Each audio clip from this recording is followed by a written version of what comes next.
जय श्री कृष्णा। आपको इस वीडियो को देखकर बहुत कुछ सीखने को मिलेगा, तो चलिए दोस्तों वीडियो शुरू करते हैं। भाग 1, अज्ञानता का अंधकार और ज्ञान का सूर्योदय। गरुड़ पुराण की अमृतमय कथा की शुरुआत में बताया गया है कि यह संसार केवल एक मायाजाल है। इस भौतिक संसार में माया के कारण प्रत्येक जीव के हृदय में अज्ञानता का घोर अंधकार व्याप्त रहता है।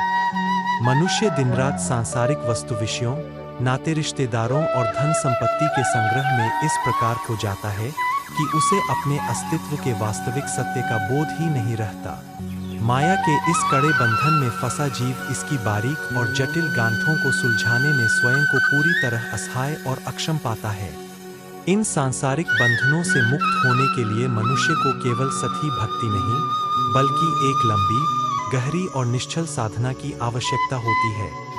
जब मनुष्य प्रभु भक्ति के पावन मार्ग पर चलना शुरू करता है, तो उसके भीतर के 6 विकराल शत्रु काम, क्रोध, मद, लोभ, मोह और मत्सर, ईर्ष्या धीरे धीरे नष्ट होने लगते हैं। जैसे जैसे मन का मैल छंटता है, वैसे वैसे अंतरात्मा में ज्ञान का प्रकाश फैलने लगता है। इस परम प्रकाश के पुंज में जब जीव को अचानक यह दिव्य अनुभूति होती है कि अहम ब्रह्मास्मि, अर्थात वह कोई नश्वर शरीर नहीं, बल्कि स्वयं अविनाशी परम ब्रह्म का ही एक अंश है, तब वह जन्म और मृत्यु के इस चक्र तथा समस्त सांसारिक क्लेशों से सदा सदा के लिए मुक्त हो जाता है। भाग 2, गरुड़ पुराण का उद्गम और दिव्य संवाद की परंपरा। भगवान श्री हरि विष्णु ने अपने प्रिय वाहन और पक्षीराज गरुड़ जी की भारी जिज्ञासा और संदेहों को शांत करने के लिए इन्हीं परम गूढ़ रहस्यों का बोध कराया था। गरुड़ पुराण के माध्यम से भगवान विष्णु ने संपूर्ण मानव जाति को यह समझाया है कि हम इस संसार में किस महान उद्देश्य से आए हैं, हमें जीवन में क्या क्या कर्म करने चाहिए और इस देह को त्यागते समय हमारे साथ क्या जाता है। यद्यपि इस महापुराण में भगवान विष्णु मुख्य वक्ता और गरुड़ जी मुख्य श्रोता है, परंतु इस ज्ञानगंगा के प्रवाह में अन्य परम वक्ताओं और श्रोताओं का भी अत्यंत महत्वपूर्ण योगदान है।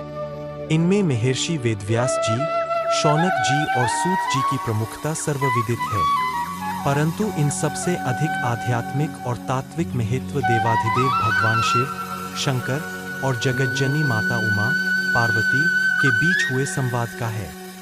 गरुड़ पुराण की उत्पत्ति आज से हजारों वर्ष पूर्व वैदिक काल में हुई थी। हमारे समाज में यह धारणा बन गई है कि गरुड़ पुराण केवल किसी संबंधी या परिजन की मृत्यु के पश्चात आत्मा की शांति और मोक्ष के लिए ही पढ़ा जाता है, परंतु यह आंशिक सत्य है।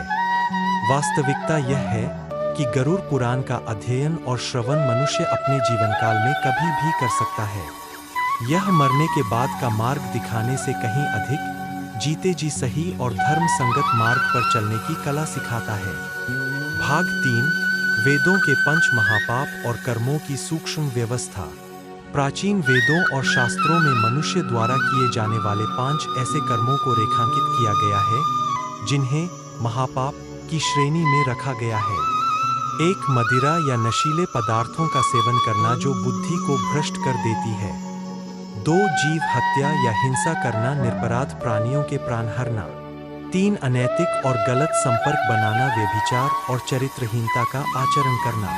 4, कुदृष्टि रखना, दूसरों की संपत्ति, स्त्री या सुख पर पापपूर्ण दृष्टि डालना। 5, चोरी और छलकपट करना, किसी के हक या धन को धोखे से हड़पना।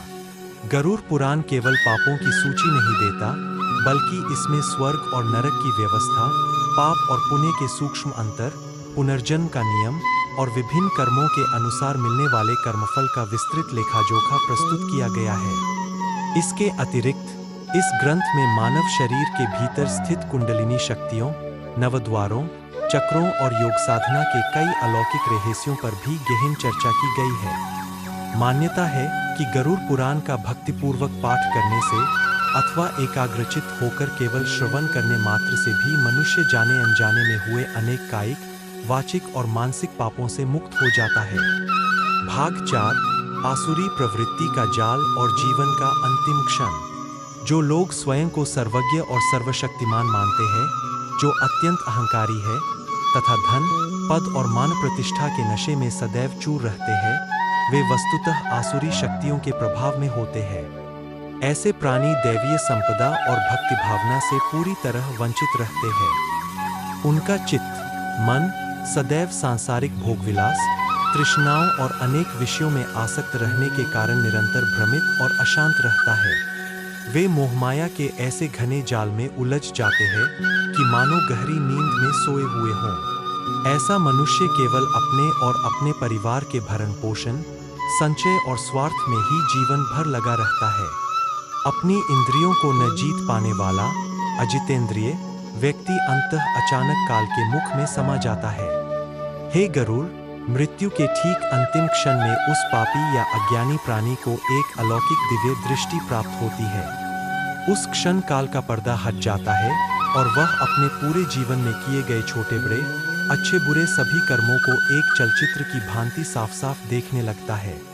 अपने द्वारा किए गए पापों को देखकर वह भीतर ही भीतर अत्यंत भयभीत और व्याकुल हो उठता है। भाग 5, यमलोक का भयावह मार्ग, भगवान विष्णु और गरुड़ जी का संवाद।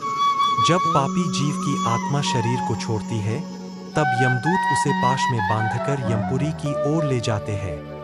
वह आत्मा रास्ते भर हाहाकार करती, चीखती चिल्लाती और अपने छोड़े हुए घर तथा परिवार को याद करके रोती हुई जाती है।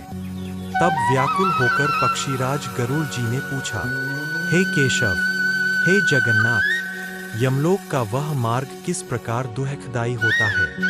पापी लोग वहाँ किस प्रकार कष्ट भोगते हुए जाते हैं? कृपया उस मार्ग का पूरा विवरण मुझे सुनाने की कृपा करें।